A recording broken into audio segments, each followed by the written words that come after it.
အားလုံးပဲမင်္ဂလာပါကျွန်တော်တို့အထက်တန်းရှိနေဝင်းတက်စောဖြစ်ပါတယ်ဒီနေ့ပြောပြပေးခြင်းတဲ့ကိစ္စလေးကတော့ဒါ online ပေါ်မှာအရန်ကို hot ဖြစ်သွားတဲ့ကိစ္စလေးတကူပါဘာလဲဆိုတော့ခွေးတကောင်ပေါ့လေနော်လူနှစ်ယောက်ကနေပြီးတော့မသိမချင်းရိုက်တက်နေတဲ့ဗီဒီယိုလေးတစ်ပုဒ်တက်လာပါတယ်အဲ့ဒါနဲ့ပတ်သက်ပြီးတော့မှဥပဒေအရဘယ်လိုတွေရေးယူလို့ရလဲဘာတွေဆောင်ရွက်လို့ရလဲဆိုတဲ့ဥစ္စာမျိုးပြောပြပေးမှာဖြစ်ပါတယ်အဲ့တော့ပထမဆုံးပြောချင်တာကဒီခွေးလေးနဲ့ပတ်သက်ပြီးတော့မှဒီခွေးလေးမှာပိုင်ရှင်ရှိသည်ဖြစ်စေမရှိသည်ဖြစ်စေပေါ့လေဒီ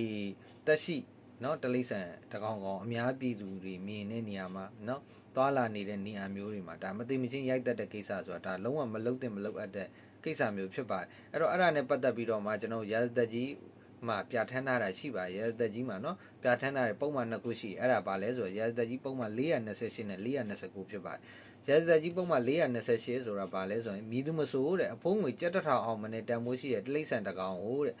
နော်ဒါမှမဟုတ်လို့ရှိရင်အများကိုတတ်မယ်အစိတ်ခတ်မယ်အင်္ဂါပြည့်ရင်းစေမယ်အသုံးဝင်အောင်လုပ်မယ်တဲ့နော်အကျိုးဖြတ်စည်းမှုကိုကျူးလွန်မယ်တဲ့အဲ့လိုကျူးလွန်လို့ရှိရင်ကျူးလွန်တဲ့သူ2နှစ်ထိထောင်ဒဏ်တစ်မျိုးမျိုးဖြစ်စေငွေဒဏ်ဖြစ်စေဒဏ်နီယလုံးဖြစ်စေချမှတ်နိုင်တယ်လို့ပြဋ္ဌာန်းထားပြီးတော့ရာဇသက်ကြီးပုံမှန်429မှာကျတော့မြေသူမစိုးတဲ့အဖိုးမြည်များထိုက်တန်စေကမူတဲ့စင်ကိုတော်၎င်းနော်ကလအုပ်မြင်းလာကျွဲ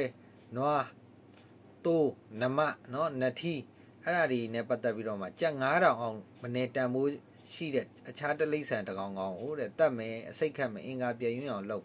အသုံးမဝင်အောင်နော်ပြုလုပ်မယ်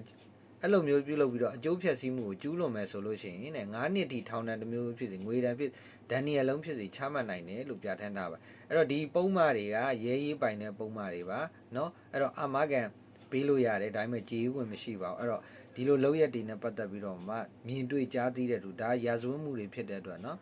မြင်တွေ့ကြားသိတဲ့သူကနေပြီးတော့မှသက်ဆိုင်ရာရဲစခန်းမှာတွားရောက်ပြီးတော့အမှုဝင်တိုင်ကြားလို့ရပါတယ်ဒါမျိုးတွေလောက်တာမြင်နေဆိုလို့ရှိရင်ဘယ်လိုပဲဖြစ်နေနေဒီရာဇသက်ကြီးပုံမှန်428 429နဲ့တွားရောက်ပြီးတော့တိုင်တန်းလို့ရပါတယ်ရဲစခန်းမှာဒါအများနော်ဒီလိုကိစ္စမျိုးတွေမြင်တွေ့လာရတဲ့အခါမှာတိုင်တန်းလို့ရအောင်လို့ဒါကျွန်တော်အနေနဲ့ knowledge sharing လုပ်ခြင်းသာဖြစ်ပါတယ်အားလုံးကိုကျေးဇူးတင်ပါတယ်နားမလည်တာလေးရှင်းလဲကျွန်တော် comment အောက်မှာမေးမြန်းထားနိုင်ပါတယ်အားလုံးကျေးဇူးတင်ပါတယ်